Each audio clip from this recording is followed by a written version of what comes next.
My brothers literally laughed in my face when Dad's will was read. They got his $22 million tech company, and I got his ancient laptop. Perfect for the family disappointment, my brother Roderick sneered, adjusting his Italian suit like he was already CEO. But when I tried to sell that worthless laptop for rent money, the buyer's hands started shaking.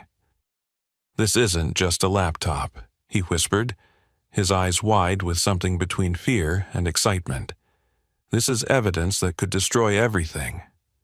My name is Dexter Harmon, and 3 months ago I thought I knew exactly where I stood in my family's hierarchy. Dead last, the failure, the son who chose flipping burgers over building empires. While my older brothers Roderick and Sterling were conquering Wall Street, I was perfectly content managing a small Italian restaurant, making people happy one plate of pasta at a time. The morning of the will reading had started with Roderick texting me, "Try not to embarrass yourself today." Sterling had chimed in with his own message, "Wear something decent for once."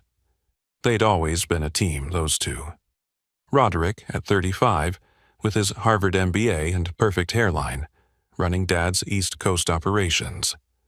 Sterling, at 32, Yale educated and ruthless, handling the West Coast division. And then there was me, 28, community college dropout, owner of exactly 2 suits, both bought from thrift stores. The lawyer's office reeked of leather and old money. My brothers sat on either side of our father's attorney, Mr. Whitmore, like they were already dividing up their kingdom. I took the chair farthest from them, the one with the wonky leg that squeaked when you moved. Somehow, that felt appropriate. "Before we begin," Mr. Whitmore had said, cleaning his glasses with unnecessary precision, "your father wanted me to read a personal note." Roderick leaned forward, already calculating his percentage. Sterling pulled out his phone, probably alerting his broker. I just sat there, wondering if Dad had even remembered to include me. "To my sons," Whitmore read, "I leave what each has earned." That should have been our first warning. Dad never spoke in riddles. He was a straight shooter who built Data Vault Industries by saying exactly what he meant. But my brothers were too busy mentally spending their millions to notice the odd phrasing. "To Roderick Vernon Harmon and Sterling Pierce Harmon, I leave equal shares of Data Vault Industries, including all holdings, patents, and liquid assets, currently valued at $22 million. They actually high-fived. Right there in a law office while reading their dead father's will, they high-fived like they'd just won the Super Bowl. "To Dexter Coleman Harmon," Whitmore continued, and I straightened up. "I leave my personal ThinkPad laptop computer, model T480, serial number VH18851. May it serve him better than his choices have." The silence that followed was deafening. Then Sterling started, laughing. Not chuckling, not giggling, but full-throated laughter that echoed off the wood-paneled walls. "Oh my God," he wheezed, tears streaming down his face. "He left you his laptop, his actual laptop. What are you supposed to do, update your resume?" Roderick was more composed, but no less cruel. "I suppose it makes sense. Dad always said you needed to learn the value of hard work. Maybe you can Google it." Mr. Whitmore slid a manila envelope across his desk to me. Inside was a sticky note in Dad's handwriting, "For the one who sees beyond numbers." Underneath was the laptop, wrapped in an old fleece jacket I recognized from Dad's closet.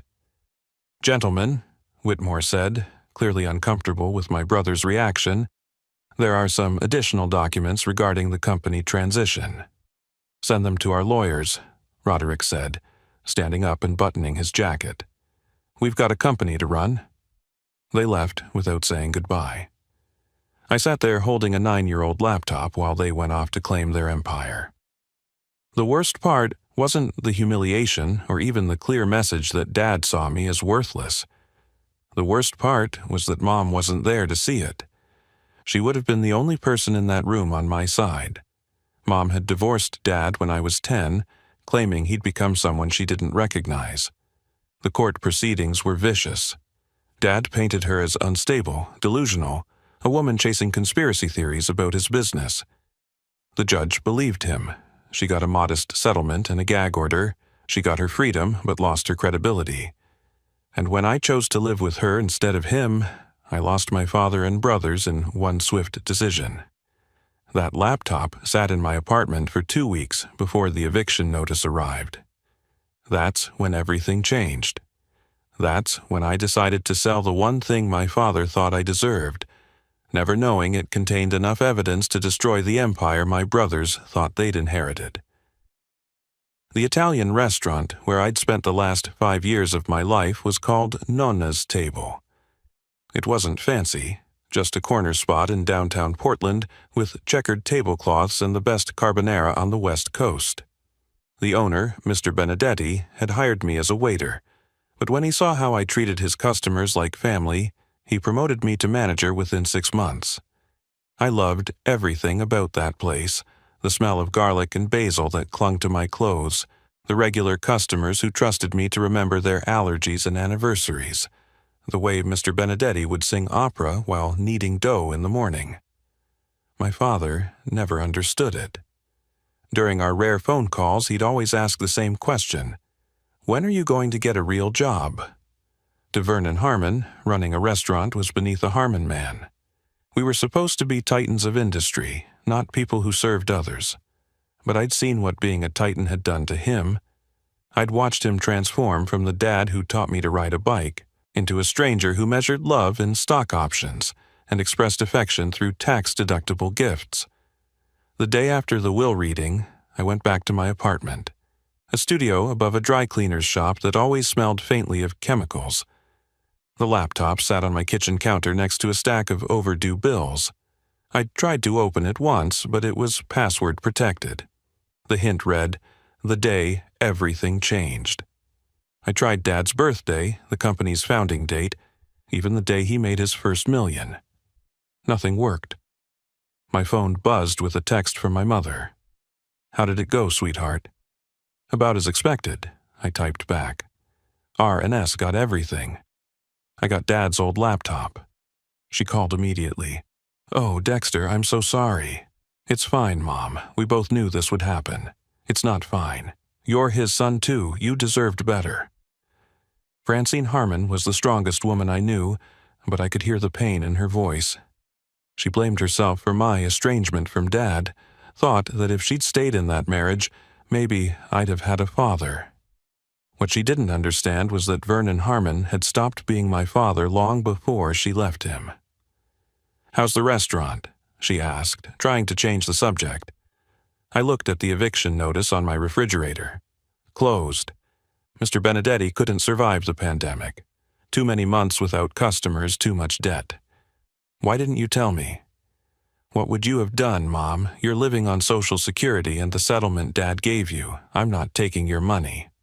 "You're as stubborn as your father." "Please don't say that." She sighed. "I mean the good version of him, the man I married, before a data vault, before the money changed him." We talked for another hour, carefully avoiding any mention of my brothers or the company.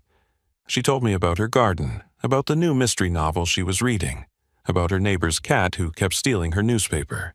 Normal things, safe things. Neither of us mentioned that my rent was due in 5 days or that my checking account had exactly $47 in it. After we hung up, I opened my laptop and scrolled through job listings. Restaurant manager positions in Portland paid decent money, but they all wanted recent references. Mr. Benedetti had returned to Italy to care for his sick mother. My previous employer had been a food truck that no longer existed. My resume looked like a graveyard of failed ventures. That's when I noticed Dad's laptop again. Even if it was old, it might be worth something to a collector or a vintage computer enthusiast. ThinkPads had a following, especially older models that could be refurbished. Maybe I could get $300 for it, possibly $500 if I found the right buyer. That would at least keep the landlord at bay for another month while I figured things out. I took photos of the laptop from different angles, making sure to capture the model number and its condition. Despite being 9 years old, it looked almost new. Dad had always been meticulous about his possessions. Even his trash looked valuable. I posted the listing on 3 different sites. Vintage ThinkPad T480, excellent condition, works perfectly, $300 or best offer, must sell quickly. Within 10 minutes, I had 5 responses. One offered $200. Another wanted more photos. The third asked if I'd ship to Canada. The fourth was spam. But the 5th message made me pause. I'll give you $500 cash today, no questions asked. My name is Milo Thatcher, and I believe that laptop belonged to Vernon Harmon. If you're his son, we need to talk. I met Milo Thatcher at a coffee shop called The Daily Grind, a place I'd chosen specifically because it was always crowded and had multiple exits. Maybe I was being paranoid, but something about his message had set off every alarm bell in my head. $500 for a 9-year-old laptop wasn't normal. Neither was knowing it belonged to my father. Milo wasn't what I expected. He was thin to the point of gaunt, probably mid-40s, with nervous hands that kept adjusting his wire-rimmed glasses. He wore a wrinkled button-down shirt and khakis that had seen better days. When I walked in carrying the laptop bag, his eyes locked onto it like a hawk spotting prey. "Dexter Harmon?" he asked, half standing from his corner booth. "That's me. You're Milo." He nodded, gesturing for me to sit across from him. His coffee cup was empty, but he kept lifting it to his lips anyway, a nervous habit that made me even more uncomfortable. "You look like your father," he said. Same jawline, same eyes. "Thanks for the reminder. You said 500? He pulled out an envelope and placed it on the table, but kept his hand on top. "First, I need to verify something. Can you open the laptop?" I pulled it out and set it on the table. It's password protected. I was planning to wipe it clean for whoever bought it. "Don't do that." His voice was sharp, urgent. "What's the password hint?" The day everything changed. I tried everything I could think of, no luck. Milo typed something quickly. The screen unlocked immediately. "How did you know the password?" "October 15th, 2019, he said quietly. "The day your mother filed for divorce." My stomach dropped. "Who are you?" "Someone who's been tracking your father's activities for 7 years. He turned the screen toward me. "Look at this." There was a folder on the desktop labeled Project Phoenix, with dozens of subfolders inside. The names made my blood run cold. Offshore accounts, congressional bribes, FDA falsified data, deleted safety reports, witness elimination protocols. "Your father's company isn't just worth $22 million, Milo said, his voice barely above a whisper. "These files show he was hiding another $45 million in illegal accounts scattered across 12 countries. But the money is nothing compared to what else is here." My phone started, buzzing. Roderick calling. I declined it. It immediately rang again. Then Sterling called, then both of them in rapid succession. "They know," Milo said. "The laptop must have connected to Wi-Fi. Someone at Data Vault realized it's active and what it contains. Your brothers aren't calling to chat." I answered on the 10th ring. "What do you want, Roderick?" "Dex, buddy, where are you right now?" "Since when do you call me buddy?" "Look, we've been talking, Sterling and I, and we realized Dad made a mistake. You should have gotten a share of the company. We want to make it right." "Really?" My voice was flat. Sterling's voice came through. They had me on speaker. "We're prepared to offer you $2 million, Dexter. Cash. All we need is for you to bring Dad's laptop to the office. It has proprietary company software that belongs to Data Vault." "The worthless old computer you laughed at?" "We weren't laughing at the laptop," Roderick said quickly. "We were just surprised. Look, that laptop has sensitive client data. It's a security risk. We need it back." "I'll think about it." "There's nothing to think about." Sterling's voice had an edge now. "That laptop is company property. If you don't return it, we'll have to involve our lawyers." I hung up. Milo was already packing his things. "You need to understand something," he said, pulling out a folder from his messenger bag. "I'm not really interested in buying a laptop. I'm an investigative journalist with the Washington Post. Your father's company makes security software for medical devices. According to these files, they discovered fatal flaws in their pacemaker encryption software 3 years ago. Instead of issuing a recall, they covered it up. He spread photos across the table. 17 faces stared back at me. Men, women, even 2 teenagers. These people died when hackers exploited the vulnerability your father knew about. Their pacemakers were remotely accessed and shut down. Your father knew this could happen, your brothers knew. They signed off on the cover-up to protect the company's IPO. My hands were shaking. You're telling me my father killed these people? Your brother's signatures are on every document approving the cover-up. But there's more. He pulled out another photo. This one I recognized. It was my mother, taken recently. Your mom didn't just leave your father because he changed. She found out about Project Phoenix. She tried to expose him. These files show he destroyed her credibility, had her followed, hacked her emails, and threatened her if she ever went public. I sat in that coffee shop booth staring at 17 dead faces while my phone buzzed relentlessly. Each photo had a name, an age, a story. Marcus Chen, 42, software engineer with 3 kids. Dorothy Palmer, 67, grandmother who volunteered at the library. Tyler Morrison, 16, high school swimmer who'd just made varsity. All dead because my father chose profits over people. I need to call my mother, I said, my voice hollow. She already knows I'm here, Milo said. I contacted her last week when I traced the laptop to you. She's been waiting for this moment for years. I dialed her number with trembling fingers. She answered before the first ring finished. Dexter? Whatever they're offering you, don't take it. Mom, these files show Dad was responsible for 17 deaths. 23, she corrected. 6 more died after Milo compiled his initial research. I tried to stop your father, baby. I found the first evidence 5 years ago. When I confronted him, he laughed, said I didn't understand business. When I threatened to go to the FBI, everything changed. The divorce? Was his idea. He manufactured evidence of my mental instability, paid off therapists to diagnose me with paranoid delusions, even created fake medical records. The choice was simple. Leave quietly with a small settlement and a gag order, or he'd have me committed. He had 3 psychiatrists ready to testify I was a danger to myself and others. My phone showed 37 missed calls from my brothers. Why didn't you tell me? With what proof? He destroyed everything I had. But I knew he kept records. Your father documented everything, always had. It was his insurance policy, I just never knew where. So, he gave it to me?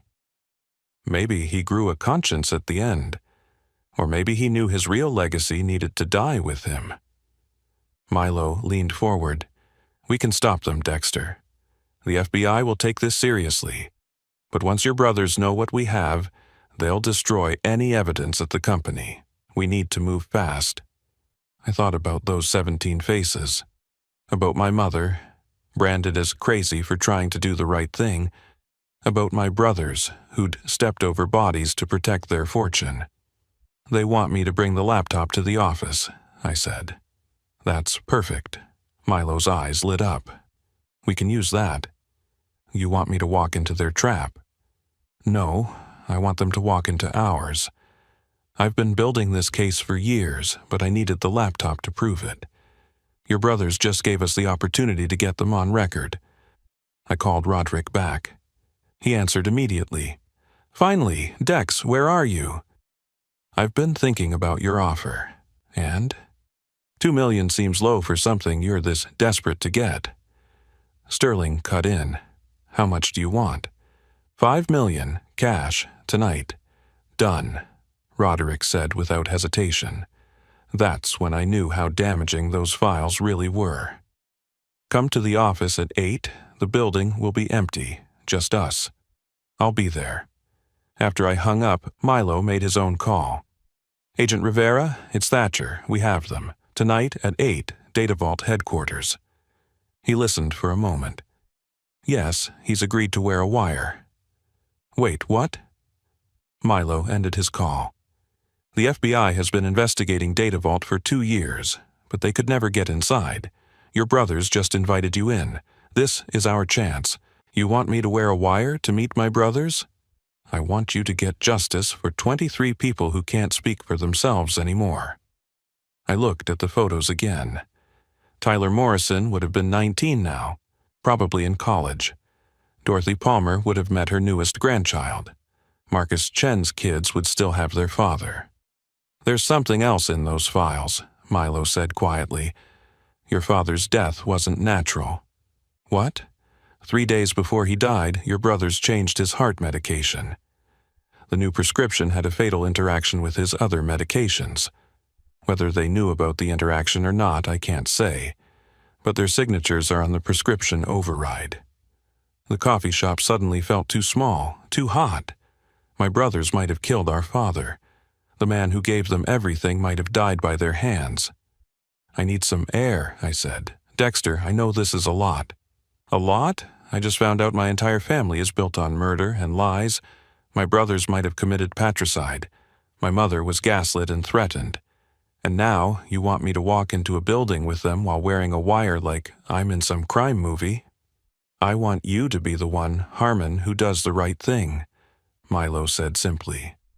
I thought about my life managing Nona's table, serving honest food to good people. I thought about Mr. Benedetti singing opera while making pasta from scratch. That was the life I'd chosen, far away from my family's poison. But now that poison had found me anyway. Okay, I said, I'll do it.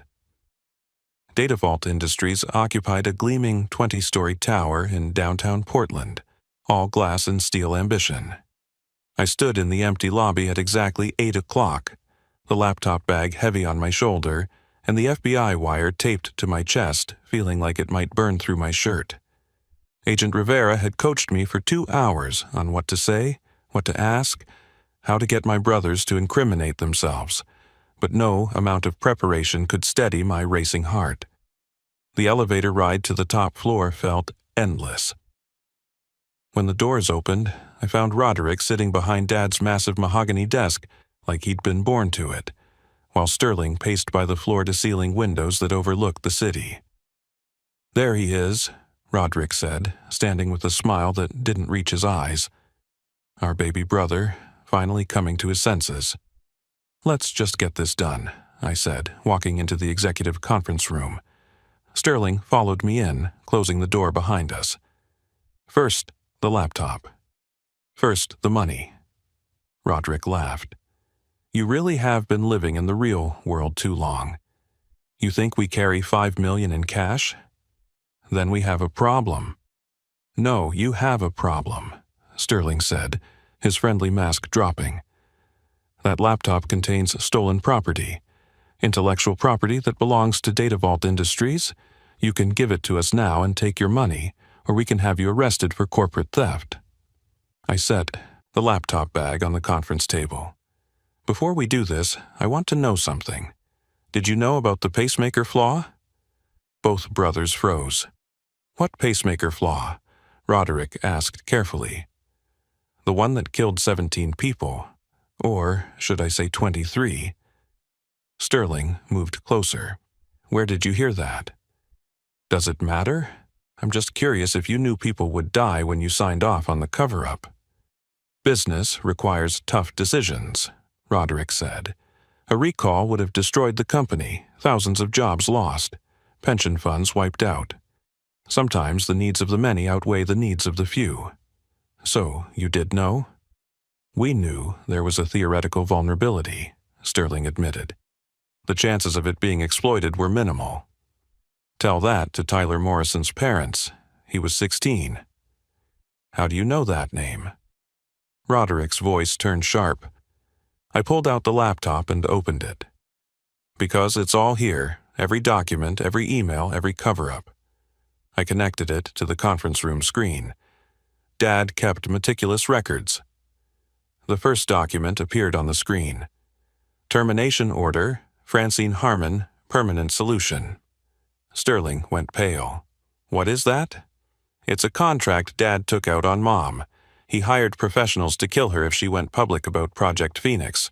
Look at the authorization signatures at the bottom. Both brothers moved closer to the screen.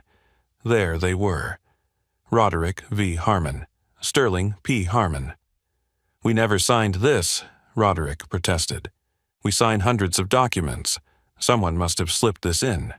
"So you admit you signed documents without reading them? Documents that might order someone's death?" "That's not what I meant." I clicked to the next file. "How about this one? Request for prescription change, Vernon Harmon. 3 days before Dad died, you both authorized changing his heart medication to something that interacted fatally with his other prescriptions." "We were trying to help him," Sterling said desperately. "His doctor recommended the change." "Which doctor? Because according to this, you overrode Dr. Mitchell's explicit warnings about drug interactions." The conference room door burst open. "Nobody move, FBI." Agents flooded the room, weapons drawn. Agent Rivera walked in behind them, her badge held high. "Roderick Harmon, Sterling Harmon, you're under arrest for conspiracy to commit murder, fraud, and violations of federal medical device regulations." "You set us up," Roderick snarled at me as they cuffed him. "Your own brothers." "No," I said, opening another file on the laptop. "Dad set you up." A video file began playing. Dad's face appeared on screen, recorded just 3 days before his death. He looked tired, older than his years, but his eyes were clear. "If you're watching this, Dexter, then you found the courage I never had. I need to tell you the truth. Your brothers aren't my biological sons. I discovered this 5 years ago through a routine medical test. They're the product of your mother's relationship before we met. She never knew I knew." Sterling's legs gave out. The agents had to hold him up. Dad's video continued. "I kept the secret because I'd already made them my successors. But when I learned what they'd done, the people they'd killed to protect my company, I knew I had to stop them. I'm not brave enough to face the consequences of my crimes, but you are. You were always the best of us, Dexter, the only real Harmon, the only one who chose integrity over income." The screen went dark. The room was silent except for Sterling sobbing. "The laptop was never the inheritance," I said to my brothers. "It was the evidence, and Dad made sure only his real son would get it." The trial dominated headlines for 8 months. Tech dynasty falls, Harmon brothers sentenced to 15 years. Every major network covered it.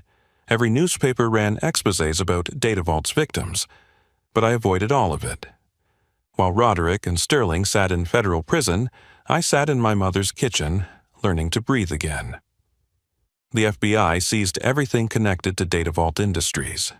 The company was liquidated, its assets distributed to the families of the 23 victims. Each family received approximately $2 million. It wouldn't bring their loved ones back, but it would ensure their children could go to college, their mortgages were paid, their futures secured. I kept exactly $0 from the settlement.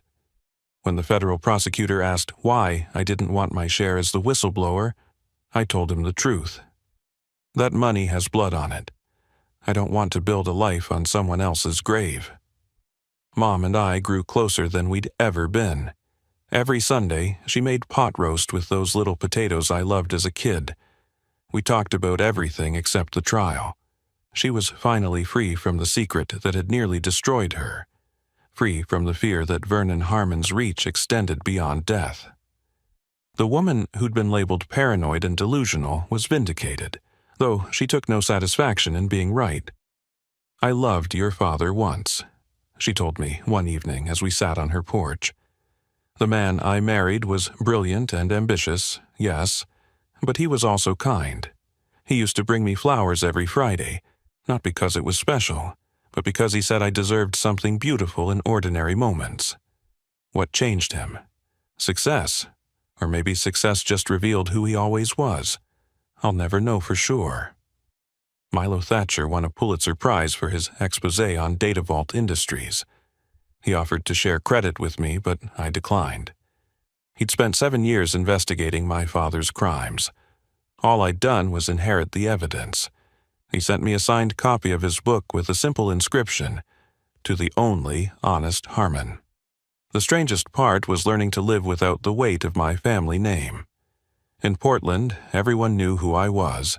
The Harmon who'd brought down the Wu Harmons. The son who'd chosen justice over blood. Some people called me a hero, others called me a traitor. I didn't feel like either. 6 months after the trial ended, I finally found the courage to start over. I took a loan from a small credit union, the kind that actually reads your business plan instead of just checking your last name. The restaurant I opened wasn't fancy, just a corner spot in southeast Portland with mismatched chairs and hand-painted signs. I called it Truth and Table. On opening night, Mr. Benedetti flew in from Italy. He blessed the kitchen, sang an aria that made everyone cry, and told me he was proud. My mother worked the register, charming customers with stories about the recipes we'd borrowed from her grandmother. Even Agent Rivera stopped by, ordering the carbonara and leaving a $100 tip. The laptop sits in my office safe now, permanently disabled but not destroyed.